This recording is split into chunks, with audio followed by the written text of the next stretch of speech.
Mangalagiri TDP కార్యాలయంలో మంత్రి కొల్లు రవీంద్ర మాట్లాడుతున్నారు. లైవ్ లో చూద్దాం.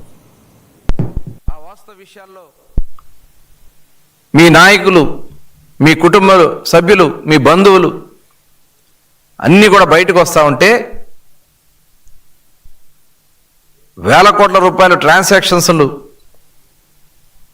ఇవన్నీ కూడా బయటకు వస్తూ ఉంటే తట్టుకోలేక ఇవన్నీ కూడా డైవర్ట్ చేయడం కోసం ఇవాళ మీరు ప్రభుత్వం మీద నిందేయాలని ప్రయత్నం చేశారు. మొన్న ఏదైతే అన్నమయ్య జిల్లాలో కల్తీ మద్యాన్ని మీరు ఏ రకంగా గత ప్రభుత్వంలో ప్రోత్సహించారో దాన్ని చేసి ఈ రాష్ట్రంలో అస్తవ్యస్తం చేయాలని జగన్మోహన్ రెడ్డి గారు ఒక కుట్ర పన్నారు. ఆ రోజున మొలకల చెరువులో కానీ ఇబ్రహీంపట్నంలో కానీ ఆ రోజు జరిగినటువంటి ఆ వాస్తవ విషయాలు కుట్ర అన్నీ కూడా సిట్ బయటకు తీస్తూ ఉంటే దీని వెనక సూత్రధారి మీ జోగి రమేష్ అని అవన్నీ ఇప్పుడు బయటకు వస్తే దాన్ని ఏదో మేము కావాలని చెప్పి క్రియేట్ చేసామని చెప్పి మాట్లాడుతూ ఉన్నారు. సాక్ష్యాలు ఎవరు తారుమారు చేయలేరే.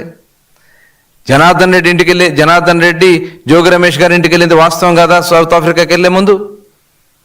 ఇప్పుడు మా నాయకుడు జయచంద్రారెడ్డి తెలుగుదేశం పార్టీ నాయకుడు అని చెప్పి మీరు చెప్తే అతని మీద ఆరోపణ వచ్చిన వెంటనే మేము అతను సస్పెండ్ చేసాం పార్టీ నుంచి. మీరేం సస్పెండ్ చేశారు చెప్పండి? మీ నాయకులు బయటపడితే మీరు ఎవరినన్నా మీరు సస్పెండ్ చేశారా మీ పార్టీ నుంచి? అంటే మీరు వాళ్ళందరినీ కూడా వెనకేసుకొచ్చి ఈ ప్రభుత్వాన్ని అస్థిరపరచాలని కుట్ర పన్ని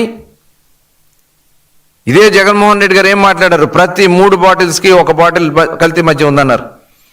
అందుకని మేము యాప్ తీసుకొచ్చాం. యాప్లో ఎక్కడన్నా ఒక్కడన్నా కల్తీ మద్యం ఉందని ఈ రాష్ట్రంలో మీరు నిరూపించగలిగారా?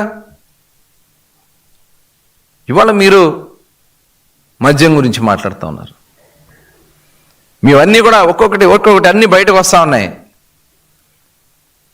ఇవాళ మీరు ఎన్ని రకాలుగా దీన్ని డైవర్ట్ చేయాలన్నా ఎట్టి పరిస్థితుల్లో కూడా ప్రభుత్వం చాలా సీరియస్గా ఉంది. మద్యం గత ప్రభుత్వంలో చేసినటువంటి విధానంలో కానీ మొన్న జరిగినటువంటి కల్తీ మద్యం విషయంలో కానీ సిట్లు విచారణలో చాలా స్ట్రిక్ట్గా వెళ్తాం. బాధ్యులపైన తీవ్రమైనటువంటి చర్యలు తీసుకుంటాం అనేది స్పష్టంగా తెలియజేస్తున్నాం. ఇదే కాదు, లడ్డు, తిరుపతి లడ్డు నెయ్యి కల్తీది కూడా ఇవాళ మొత్తం కూడా బయటకు వస్తున్నాయి. ఇవాళ ఇవన్నీ కూడా బయటకు వస్తూ ఉంటే మీకు 3 గంటల ప్రెస్ మీట్లు పెట్టే పరిస్థితి వచ్చింది. ఆ వాస్తవ విషయాలన్నీ కూడా ప్రజలకి బట్టబయలైనాయి. పరకామణిలో కానీ లడ్డులో నెయ్యి కల్తీలో కానీ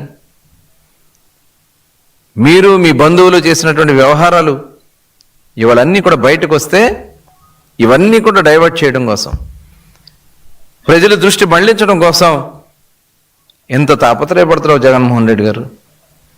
ఈ రాష్ట్రం గురించి ఎప్పుడన్నా మీరు తాపత్రయపడ్డారా? ఈ రాష్ట్ర ప్రజలకి కష్టాల గురించి మీరు ఎప్పుడన్నా తాపత్రపడి ఇలాంటి ప్రెస్ మీట్లు పెట్టారా?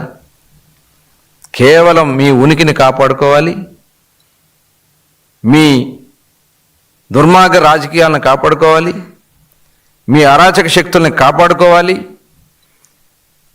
కేవలం దానికోసం మాత్రమే ఇవాళ మీరు పెట్టినటువంటి ప్రెస్ మీట్ స్పష్టంగా కనపడతా ఉందని చెప్పి తెలియజేస్తా ఉన్నాను.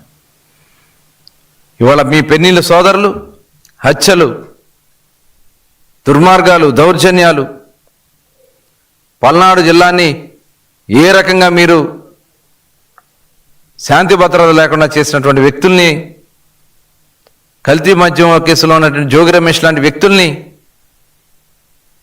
తిరుపతి లడ్డూ ప్రసాదంలో కల్తీ చేసినటువంటి వ్యక్తుల్ని వెనకేసుకు రావడం కోసం, పరకామణిలో దోపిడీ